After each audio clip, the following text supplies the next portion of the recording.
Hello, मैं doctor Chandrakala, सह आचार्य, राजकीय महाविद्यालय बयाना में अपने समाजशास्त्र के बीए पार्ट सेकंड के सभी विद्यार्थियों का पेपर सेकंड में स्वागत करती हूँ।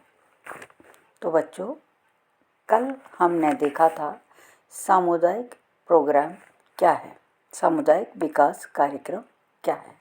आज हमको सामुदायिक विकास कार्यक्रम की उपलब्धियों पर दृष्टिपात करना है, समझना है कि इस प्रोग्राम की उपलब्धियां क्या क्या हैं। तो आज का टॉपिक रहा programmes and achievement of CDP अर्थात कम्युनिटी डेवलपमेंट प्रोग्राम। चलिए टॉपिक को शुरू करते हैं। सामुदायिक विकास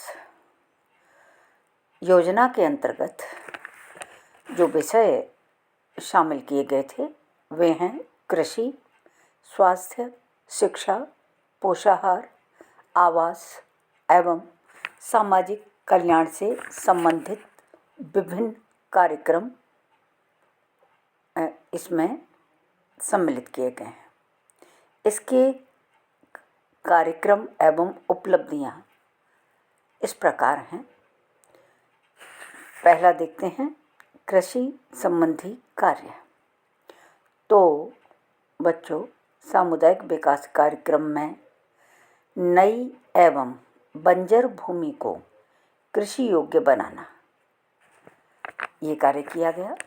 सिंचाई के साधनों जैसे नलकूप, कुएं, तालाब, नहर और छोटी नहरों के भी छोटी नहरें जो होती हैं, बम्बे इत्यादि का निर्माण करके पानी की व्यवस्था करना। तो ये सिंचाई की व्यवस्था हो गई। नलकूप, कुएं, तालाब, छोटी नहरें, बड़ी नहरें इत्यादि के द्वारा। उत्तम बीजों की व्यवस्था करना। जब उत्तम किस्म के बीज होंगे तभी फसल का जो उत्पादन है वो बढ़ेगा। अच्छी किस्म के खाद और रासायनिक पैदा करना, उनकी व्यवस्था करना। साथ ही कृषि औजारों का प्रबंध शामिल है। ये कृषि औजार कौन से हैं? आधुनिक टेक्नोलॉजी से सुसज्जित कृषि औजारों का प्रबंध करना। सीमांत किसानों एवं लघु किसानों के लिए भूमि का विकास। सिंचाई, बागवानी, खाद बीज, कृषि औजार, नई किस्म की फसलों एवं कृषि प्रशिक्षण की व्यवस्था की गई। तो इस तरह से सामुदायिक विकास कार्यक्रम में जो पहला टॉपिक मैंने आपको समझाया है, पहली उपलब्धि जो मैंने आपको समझाई है, उसमें इतने सारे जो बिंदु हैं, जो उपलब्धियां हैं, उनको शामिल किया गया। अब चलते हैं दूसरे टॉपिक पर। दूसरा टॉपिक है हमारा यातायात एवं संदेश वाहन के साधन। तो बच्चों, सामुदायिक विकास कार्यक्रम में नवीन सड़कों का निर्माण कराया गया, इसको शामिल किया गया, और पुरानी सड़कों की मरम्मत को शामिल किया गया। साथ ही परिवहन, डाकखानों की स्थापना, परिवहन निगम और डाकखानों की स्थापना तथा डाक पहुंचाने की व्यवस्था आदि को शामिल किया गया। और अत्याधुनिक जो टेक्नोलॉजी है उसकी इसमें मदद ली गई। और इस तरह से यातायात एवं संदेश वाहन के साधनों का विकास इसमें शामिल किया गया हुआ। इसमें ये भी उपलब्धि है सामुदायिक विकास कार्यक्रम की के अंतर्गत। अब तीसरा देखते हैं। तीसरा जो टॉपिक रखा है इसमें, वो बहुत ही, जो तीसरी उपलब्धि है वो बहुत ही महत्वपूर्ण है। उसमें है स्वास्थ्य तथा सफाई। प्रत्येक विकास खंड में एक स्वास्थ्य केंद्र की स्थापना की गई। विकास खंड में एक स्वास्थ्य केंद्र की स्थापना की गई। संपूर्ण योजना क्षेत्र के लिए एक चिकित्सालय की व्यवस्था की गई। साथ ही चलते फिरते औषधालय की व्यवस्था की गई और पीने के लिए स्वच्छ पानी का प्रबंध किया गया। मलेरिया, हैजा, चेचक, तपेदिक तथा संक्रामक रोगों की रोकथाम पर विशेष ध्यान दिया गया। और ये बिल्कुल सही बात है कि जब से ये प्रोग्राम चला है तब से आज की पोजीशन में अगर देखा जाए तो तपेदिक तो लगभग फिनिश वाली पोजीशन में है। क्योंकि अगर अब भी किसी को तपेदिक वाला रोग होता है तो ये मान के चलिए व्यक्ति की गलती है, सरकार की कतई गलती नहीं है। डॉट नाम का एक प्रोग्राम है जो हर पीएचसी पर, सीएचसी पर और चिकित्सालय डिस्ट्रिक्ट हॉस्पिटल में हर सरकारी अस्पताल में ये इसका डॉट नामक जो प्रोग्राम के थ्रू सरकार ने टोटली तपेदिक को खत्म करने का प्रावधान किया है।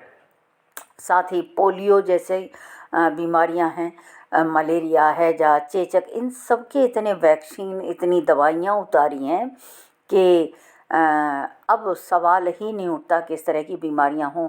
अगर बीमारियां हैं तो लोग, जनता उसमें उत्तरदायी है। सरकार की तरफ से इसमें कोई कोताही नहीं बरती गई है। जो लोग वैक्सीन नहीं लगवा रहे हैं वो ही इससे पीड़ित हैं। अब तपेदिक का इतना बढ़िया इलाज है, अगर कोई नहीं कंटिन्यूटी में खाता है उन दवाइयों को तो वो ठीक कैसे होगा। तो इसमें सरकार की गलती नहीं है। और ये जो व्यवस्थाएं की गई हैं ये नो डाउट सामुदायिक विकास कार्यक्रम की उपलब्धियों में इन्हें गिना जाना चाहिए। और इसके साथ देखिए शिशु एवं मातृत्व कल्याण तथा सभी लोगों के लिए शिक्षा की व्यवस्था भी इसके अंतर्गत की गई है। अब हम चौथे पॉइंट पर आते हैं और चौथा पॉइंट है शिक्षा का प्रसार, जो बहुत ही महत्वपूर्ण उपलब्धि है। अगर शिक्षा नहीं है तो कोई भी राष्ट्र, कोई भी समाज, कोई भी गांव विकसित नहीं हो सकता। अनिवार्य एवं मुफ्त प्राथमिक शिक्षा, समझ आ रहा है ना, अनिवार्य कर दी है और मुफ्त भी है, निःशुल्क है प्राथमिक शिक्षा। माध्यमिक तथा उच्चतर माध्यमिक शिक्षा, प्रौढ़ तथा सामाजिक शिक्षा, इन सब की व्यवस्था इस प्रोग्राम के अंतर्गत की गई है। और यह हमारे लिए, हमारे समाज के लिए, हमारे ग्रामीण जो निवास करने वाले भाई बंधु हैं उनके लिए बहुत ही महत्वपूर्ण उपलब्धि है ये। और ग्रामवासियों के लिए पुस्तकालय की भी व्यवस्था इस प्रोग्राम के अंतर्गत की गई है। तो इस तरह से शिक्षा के प्रचार प्रसार में भी इस कार्यक्रम की महती भूमिका है। तो अतः सामुदायिक विकास कार्यक्रम की उपलब्धियों में हम शिक्षा के प्रसार को भी काउंट करेंगे। अब नेक्स्ट देखिए पांचवा, जिसमें क्या है आपका कुटीर उद्योग तथा बेकारी निवारण। अब देखिए इसमें उद्योग धंधों और सहायक तथा हितकारी सेवाओं को प्रोत्साहित करके रोजगार के अवसरों को बढ़ाने पर जोर दिया गया। ये बहुत ज़रूरी था। जिस तरह से हमारी जनसंख्या बढ़ रही थी उस तरह से हमको रोज़गार विकसित करने थे और उस कार्य में सामुदायिक विकास कार्यक्रम ने बहुत अच्छी भूमिका निभाई है। जिसमें क्या क्या है, करघा चलाना है, मुर्गी पालन है, मधुमक्खी पालन है, मछली पालन है इत्यादि, बकरी इत्यादि का पालन भी है। इन सारे चीज़ों को शामिल किया गया और लोगों के लिए अधिक से अधिक रोज़गार क्रिएट किए गए हैं। ठीक है, आगे बढ़ते हैं। और अब देखिए जो नेक्स्ट टॉपिक है, जो नेक्स्ट आपकी इस प्रोग्राम की जो अचीवमेंट है वो है प्रशिक्षण।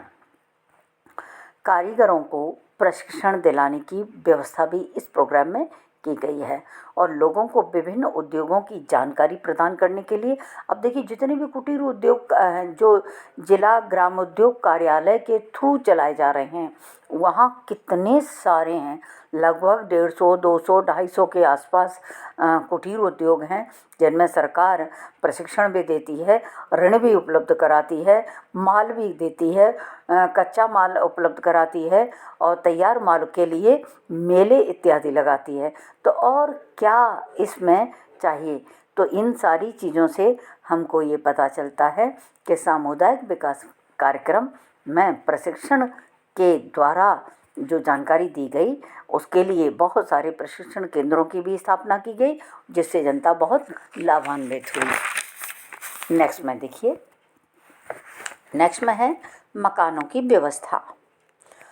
तो सामुदायिक विकास कार्यक्रम में ग्रामवासियों के लिए अच्छे और सस्ते मकानों की व्यवस्था की गई। मतलब इस मुद्दे को भी शामिल किया गया। मकान के लिए, साथ ही जिन लोगों को मकान नहीं दे पाए हैं उनके लिए ऋण की व्यवस्था की गई, जिस पर न्यूनतम दर में ब्याज था और कुछ लोगों को तो ब्याज मुक्त ही ऋण दिया गया था। तो इस तरह से सामुदायिक विकास कार्यक्रम में ग्रामवासियों के लिए स्वास्थ्य के हिसाब से हाइजेनिक जो मकान हैं वो उपलब्ध कराए गए, जो सस्ते भी थे और अच्छे भी थे। अब आगे बढ़ते हैं और एक और टॉपिक देखते हैं, सामाजिक कल्याण। सामुदायिक मनोरंजन केंद्रों की स्थापना की गई। किसके थ्रू? सामुदायिक विकास प्रोग्राम में सामुदायिक मनोरंजन केंद्रों की स्थापना की गई, जिनमें ग्रामोफोन इत्यादि का प्रचलन बढ़ा, रेडियो था, चलचित्र की व्यवस्था की गई थी। तो इस तरह से मनोरंजन के साथ जुटाए गए, क्योंकि मनोरंजन भी अच्छे स्वास्थ्य के लिए बहुत ज़रूरी है कि मानसिक स्वास्थ्य मनोरंजन से ही सही होगा और उस पर ध्यान, और जब मानसिक स्वास्थ्य सही होगा तो शारीरिक स्वास्थ्य पर भी उसका असर पड़ेगा।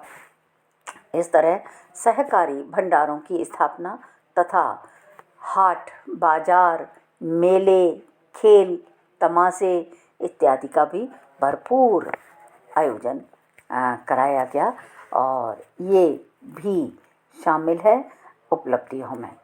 तो इस तरह से मैंने आपको अभी तक 8 उपलब्धियां तो बहुत हैं, 8 टॉपिक के थ्रू इस प्रोग्राम की उपलब्धियों को काउंट कराया है और समझाया है। ठीक है।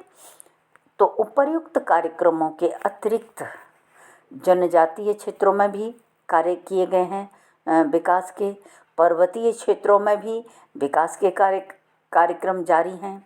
साथ ही जनसंपर्क एवं सूचना आदि के क्षेत्र में भी उल्लेखनीय कार्य किए गए हैं।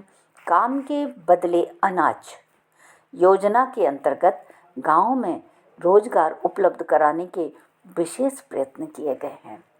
तो ये बात बिल्कुल सही है कि सामुदायिक विकास कार्यक्रम का जो संचालन किया गया है, जो क्रियान्वयन किया गया है, वो अच्छा है। मूल्यांकन के आधार पर इसे सफल प्रोग्राम माना जा सकता है। क्यों? क्योंकि तब से लगातार उन्नति, विकास विभिन्न क्षेत्रों में हो रहा है। तो इस तरह से मैंने आपको आज बताया सामुदायिक विकास कार्यक्रम की उपलब्धियां क्या हैं। इसमें जो चीज़ आपको नहीं समझ आई है या कोई आपकी क्वेरी है तो आप मुझे मेरे मोबाइल नंबर पर कॉल कर लीजिएगा। और यदि आप सभी व्हाट्सएप पे जुड़े हुए हैं, ये मोबाइल पर तो वो लोग कॉल करेंगे जो जिनके पास एंड्रॉयड मोबाइल नहीं है, और जिनके पास एंड्रॉयड मोबाइल है वो व्हाट्सएप ग्रुप पर भी अपनी प्रॉब्लम शेयर कर सकते हैं और मुझे ईमेल आईडी पर भी अपनी समस्या लिख सकते हैं। मैं जल्दी से जल्दी उसके निराकरण का प्रयास करूँगी। ठीक है। और कल फिर हम एक नए टॉपिक के साथ आपको मिलते हैं। तब तक के लिए थैंक यू वेरी मच।